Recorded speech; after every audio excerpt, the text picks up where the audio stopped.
Hello everyone, how are you doing?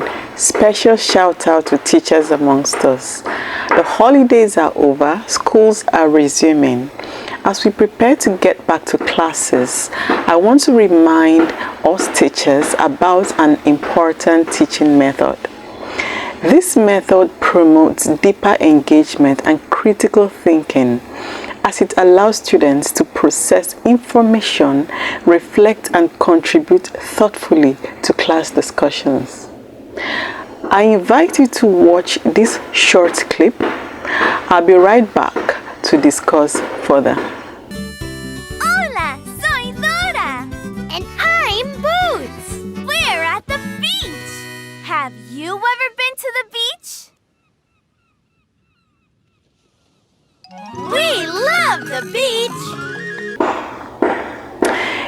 Did you notice what Dora did? When she asked questions, Dora, the explorer, uses a teaching method we call wait time. Wait time in teaching refers to the intentional pause or period of silence a teacher allows after posing a question. This gives students time to think and formulate responses. Implementing varied wait times accommodates different learning styles and encourages more students to participate, fostering a more inclusive learning environment. Dora asked her question and waited for a period of like 4 seconds. Some people wait as much as 7 seconds, some wait as much as 1 minute, 2 minutes, depending on what the teacher wants to achieve. To get people engaged in a discussion or debate, you have to give them that time to think. So, you ask your question, be quiet, give the children time to think, process, and work up the courage to contribute to discussion. Remember, our job as teachers is not just about keeping the children busy, but to teach them the act of learning. This helps the children so much. The teacher takes a break, allows the discussion to flow. Even when they are not saying what is exactly 100% correct, it usually gives the room the space to breathe, and more children will have the courage to speak up. Remember, it is hard for them to formulate these thoughts on the spot, much less to say them out loud in a group setting. This process increases both the think ratio and participation ratio in your class. Some teachers use this time to encourage students to discuss the questions amongst themselves, after which they encourage to share to the rest of the class. So you can say out loud to your class, "Hey, I'm going to pause right now and give you some time to think about it."